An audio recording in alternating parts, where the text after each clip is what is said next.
2 months of silence, 2 months of agony, and still, the disappearance of Nancy Guthrie remains one of the most chilling mysteries in recent memory. Tonight, we are peeling back the layers of a case that has left investigators baffled and a family in mourning, as a startling new report suggests the kidnappers may have sent a final haunting apology. I'm Febri. This is the Febri Report, and if you want to stay updated on the cases that matter most to the American people, make sure to hit that subscribe button right now. Let's dive into the evidence. It has been nearly 60 days since 84-year-old Nancy Guthrie was taken from her home in the early morning hours of February 1st.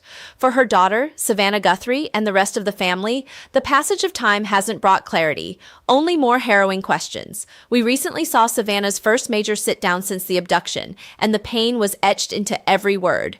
But as we look at the calendar, a massive discrepancy stands out. If the family believed the ransom notes they received were authentic, and Savannah has indicated they did, why was the money never paid? It's a question that strikes at the heart of the investigation. We're talking about a demand for millions of dollars in Bitcoin, a high-stakes digital extraction, and yet the trail went cold almost immediately. What changed between the first note and the second? Sources close to the case are now pointing toward a specific, unreleased detail that may have signaled to the Guthrie family that their worst fears had already come true. According to a prominent investigator-adjacent source known as Nerdy Addict, who has a track record of being ahead of the curve on this case, the second ransom note wasn't a demand at all. It was a confession.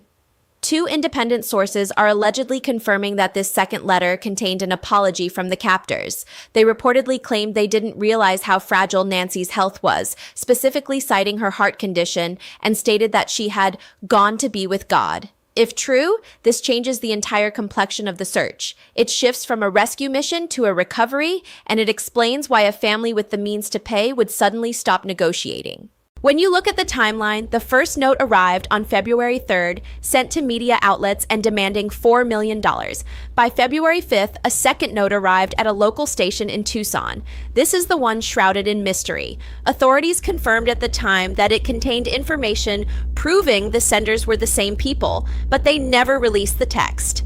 If that text included a claim that Nancy had passed away, it explains the shift in the family's tone during their subsequent public plea. They stopped asking for her release and started asking for peace. For any American family watching this, the idea of a kidnapper sending a condolence note is almost too bizarre to process. But in the world of high-stakes abductions, it may point to a very specific type of perpetrator, one who wasn't prepared for the reality of caring for an elderly captive.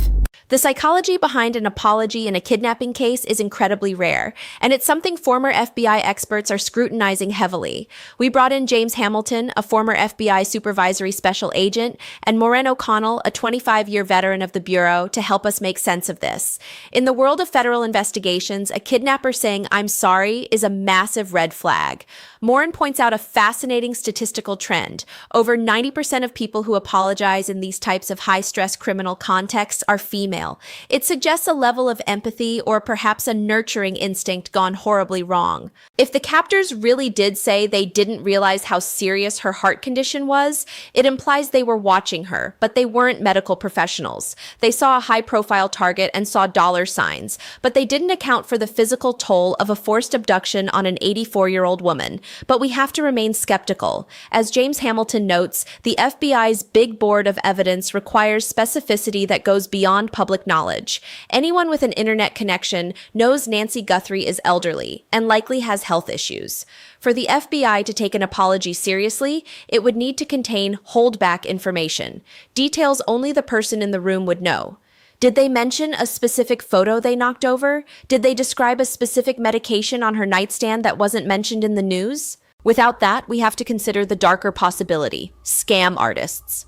In high-profile American disappearances, ghouls often come out of the woodwork to prey on grieving families. They use spoofing and public details to craft notes that sound authentic just to get a quick Bitcoin payout. However, Savannah Guthrie's own military veteran brother felt from the very beginning that this was a ransom play. That gut instinct from a trained professional within the family carries weight. If the second note really did say she had gone to be with God, it would mean the kidnappers realized their asset, as cold as that sounds, was no longer a bargaining chip. They had a body they couldn't trade for cash, and they panicked. The shift in the family's public statements on February 7th is perhaps the most telling piece of evidence we have. After the second note was received, the Guthrie children didn't just beg for her life, they used the word celebrate.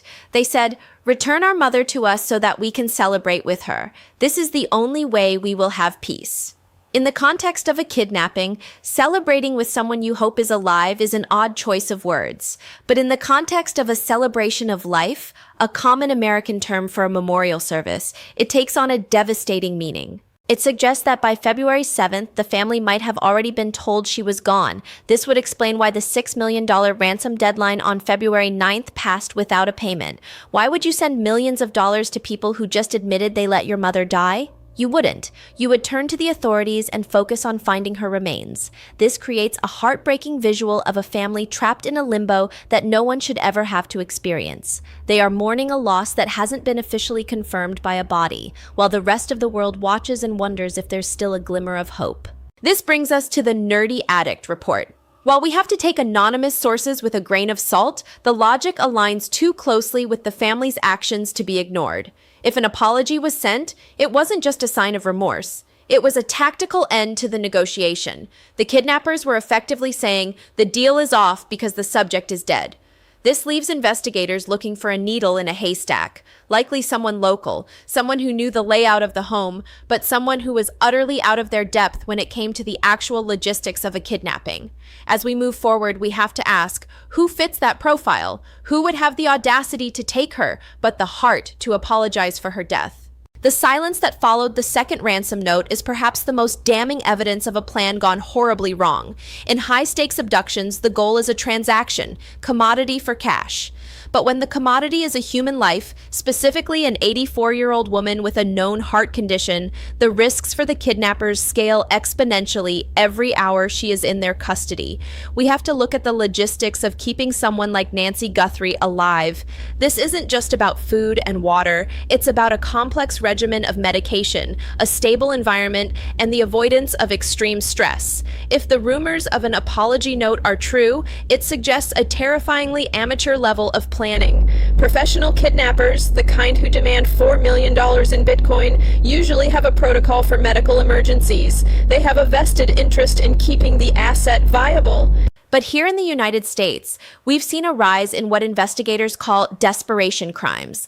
Individuals who see a wealthy target and think they can execute a movie-style ransom without understanding the brutal reality of the situation.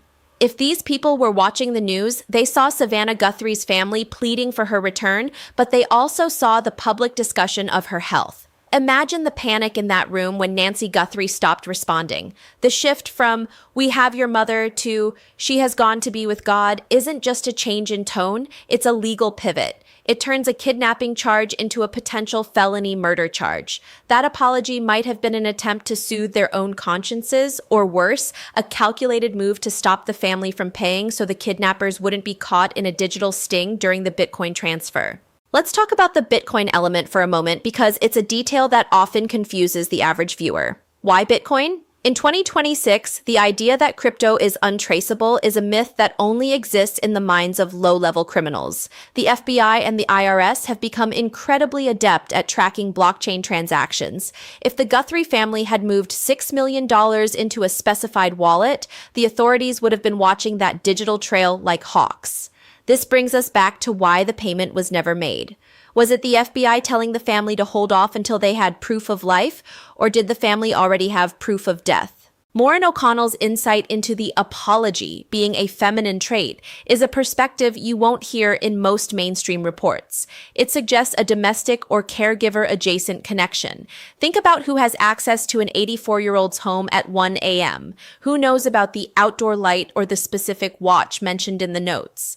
These are intimate details. If a woman was involved in the kidnapping, the apology fits a psychological profile of someone who wanted the money but didn't want the blood on their hands. It's a way of saying, "we didn't mean for this to happen," as if that makes the loss any less catastrophic for the Guthrie family. James Hamilton's skepticism remains the anchor here, though. He warns us that without holdback information, those tiny, unreleased details, we could just be looking at a sophisticated scammer who watched the news, saw the family's vulnerability, and decided to twist the knife for a quick payout. This is where the story moves from a cold investigation into a deeply personal tragedy. For those of us watching from home, it's a headline. For Savannah, her brother, and their siblings, this is a void that grows larger with every sunset. We have to consider the emotional weight of that second note. Imagine sitting in a room with FBI agents, reading a letter that tells you your mother is with God. The air leaves the room. Every memory of her, the way she laughed, the way she looked out for her children, her place in the community, suddenly feels like it belongs to a past tense you aren't ready to accept. There is a specific kind of community pain that happens in a case like this. Nancy Guthrie wasn't just a victim, she was a pillar. And the idea that she might have spent her final moments with people who only saw her as a dollar sign is a thought that haunts the American psyche. It taps into our deepest fears about aging and vulnerability. When the family came out and said they wanted peace, they weren't just talking about the end of the investigation.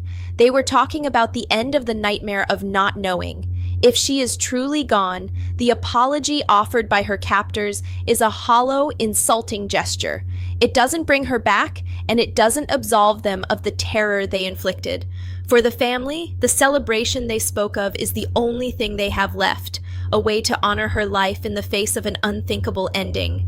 As we look at the broader implications, we have to ask, where is the investigation now? 2 months is a lifetime in a kidnapping case. Usually, the first 48 hours are the most critical, but in ransom cases, the timeline can stretch. However, when the communication stops, the investigation usually shifts into high gear behind the scenes. The FBI doesn't just give up, they are likely combing through every cell tower dump, every Bitcoin wallet associated with known ransom rings, and every person who had even a tangential connection to the Guthrie estate. The nerdy Addict report, while unconfirmed by official channels, has a logical consistency that investigators often see in leaked information.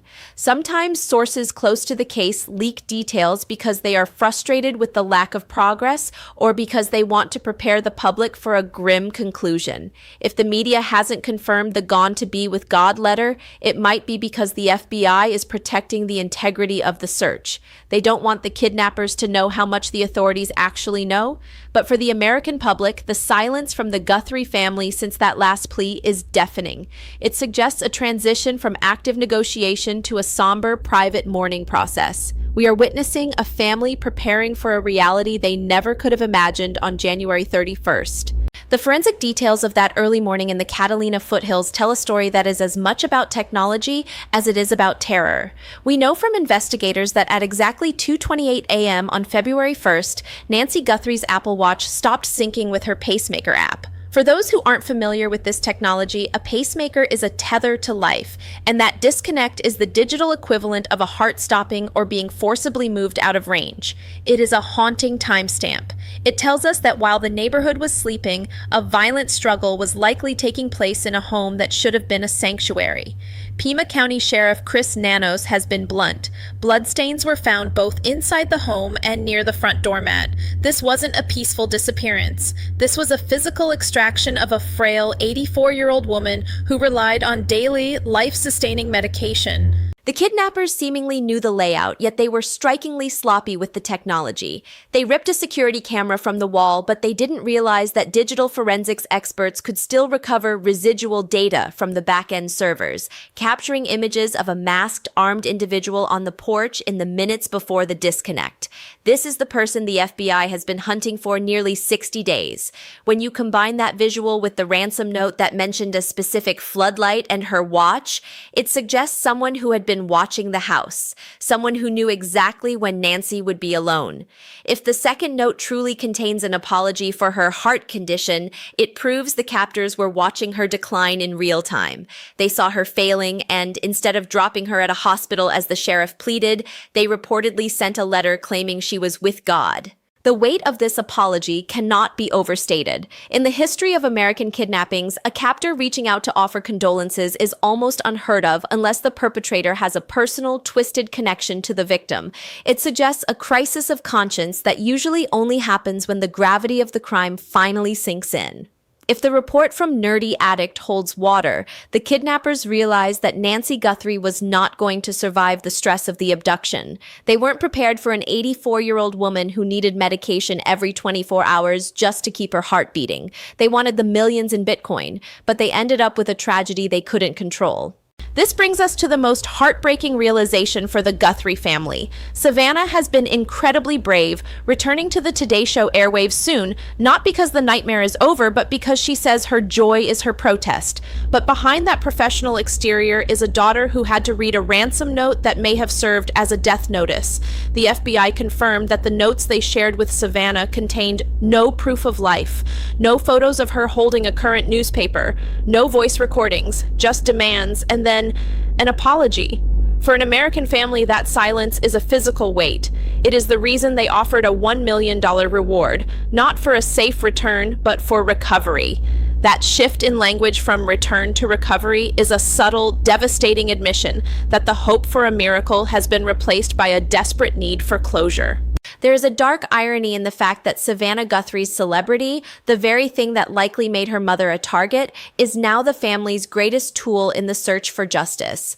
Investigators are convinced this was a targeted abduction. Someone saw the daughter of an 84-year-old woman on national television every morning and calculated that her life was worth $6 million in cryptocurrency. It is a uniquely modern American horror story. But as the deadlines on February 5th and February 9th came and went, the kidnappers realized that the Guthrie family wasn't going to play by their rules. They wouldn't pay without proof that Nancy was still breathing. If the kidnappers are listening, or if someone in the Tucson area knows who was practicing at that house on January 11th, a date investigators are now fixated on, now is the time to speak. The FBI has digital billboards running from Texas to California. They are looking for a masked individual who carried a gun holster and wore a backpack, someone who thought they could outsmart the system but ended up leaving a trail of blood and digital breadcrumbs. The apology note, if real, is the ultimate admission of failure. It shows that the captors know they have crossed a line from which there is no return. They took a woman who was God's precious daughter, as Savannah called her, and they are now holding the secret to where she rests. As we wrap up this look into the Nancy Guthrie case, the question for every American watching is, how do we protect our most vulnerable from a world that increasingly sees people as data points and paydays? This case has exposed the terrifying intersection of digital stalking and physical violence, but it has also shown the resilience of a family that refuses to let their mother's story be written by her captors. Savannah Guthrie is going back to work on April 6th, and she's doing it with the support of a nation that has been praying for her since February 1st. If you have any information, no matter how small it seems, about a person scouting homes in the Catalina foothills, or if you've heard someone mention a mistake involving an elderly woman's health, call 1-800-CALL-FBI immediately. You have gained a deeper understanding today of why this investigation has taken such a somber turn. The Guthrie family deserves the peace they've been asking for. Please, share this video to keep Nancy's face in the public eye. Like this update to help it reach more people who might have that one missing piece of evidence. And if you haven't already, subscribe to the February Report so you never miss a breakdown of the cases that define our time. We won't stop following this until there are answers. I am February. This is the February Report. Thank you for watching.